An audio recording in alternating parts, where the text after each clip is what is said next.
There are many ways a nuclear war could begin. The most likely triggers include escalation of war in Eastern Europe. If NATO and Russia directly clash over Ukraine or another former Soviet state, tensions could spiral out of control. Another potential trigger is conflict in the South China Sea. A military confrontation between the United States and China over Taiwan could lead to nuclear escalation. And then there's the possibility of North Korea launching a surprise attack. If Pyongyang felt cornered, it might strike first against South Korea, Japan, or even the United States. Once the first nuclear missile is fired, everything changes. Within minutes of a nuclear strike, retaliatory missiles would be launched. The United States, Russia, and China all have second strike capabilities, meaning they can still fire back even if they're attacked first. Immediate targets would include U.S. cities like Washington, D.C., New York, Los Angeles, and key military bases. In Russia, targets would be Moscow, St. Petersburg, and nuclear facilities in Siberia. China would see strikes on Beijing, Shanghai, and major industrial zones. European targets would include London, Paris, Berlin, and NATO command centers. In just a few hours, hundreds of millions could be dead, but the worst is yet to come. The biggest consequence of a nuclear war, the end of global superpowers as we know them. The United States has advanced missile defense systems, but even if some nukes are intercepted, its major cities and military bases would out. The federal government might relocate to emergency bunkers, but with power grids, supply chains, and communication networks destroyed, the country would descend into chaos.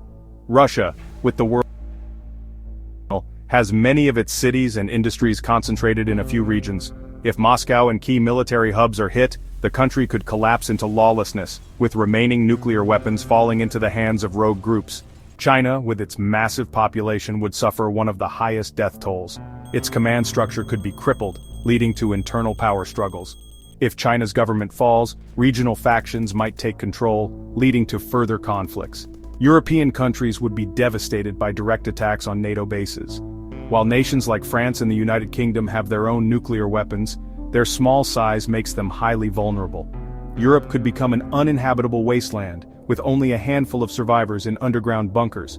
Other major players like India and Pakistan might exchange their own nuclear weapons, wiping out millions more. North Korea, while it might strike first, would likely be completely destroyed in retaliation. Africa and South America might escape direct attacks, but nuclear winter and global economic collapse. If just 100 nuclear bombs were detonated, the world would experience nuclear winter, but a full-scale war would be far worse. Short-term effects, weeks to months. Firestorms would engulf cities, releasing toxic smoke. Radiation clouds would spread across continents, contaminating food and water supplies. Temperature drops of up to 20 degrees Celsius, or 36 degrees Fahrenheit, would make farming impossible. Long-term effects, years to decades. Global famine. With sunlight blocked for years, crops would fail worldwide. Billions would starve.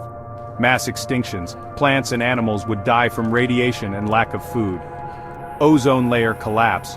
Increased radiation would lead to higher cancer rates and mutations. A new ice age? Some scientists believe nuclear war could trigger a mini ice age, permanently changing Earth's climate. Could humanity survive in such a world? Only a handful of people might survive nuclear war, mostly in remote or well-prepared locations. Possible safe zones. New Zealand. Its isolation and low nuclear risk make it a top survival spot. Iceland. A small, self-sufficient country far from major targets. Underground bunkers, governments, and the ultra-rich have secret shelters, but would they be able to rebuild? In a post-nuclear world, society as we know it would be gone. Governments would collapse and survivors would have to restart civilization from scratch. The terrifying reality is that nuclear war remains possible, but it's not inevitable. Ways to prevent it. Diplomatic agreements. Treaties like the New START agreement help limit nuclear weapons. De-escalation strategies. World leaders must prioritize dialogue over conflict. Public awareness. The more people understand the risks, the more pressure there is to prevent war. The fate of the world is still in our hands. But will we make the right choices? Nuclear war would be the most devastating event in human history. It would end nations, destroy ecosystems, and leave our planet in ruin. But it doesn't have to happen. The question is, will humanity learn from the past, or are we doomed to repeat it? Let us know what you think in the comments below. If you found this video eye-opening, make sure to like, subscribe, and stay tuned for more what-if scenarios.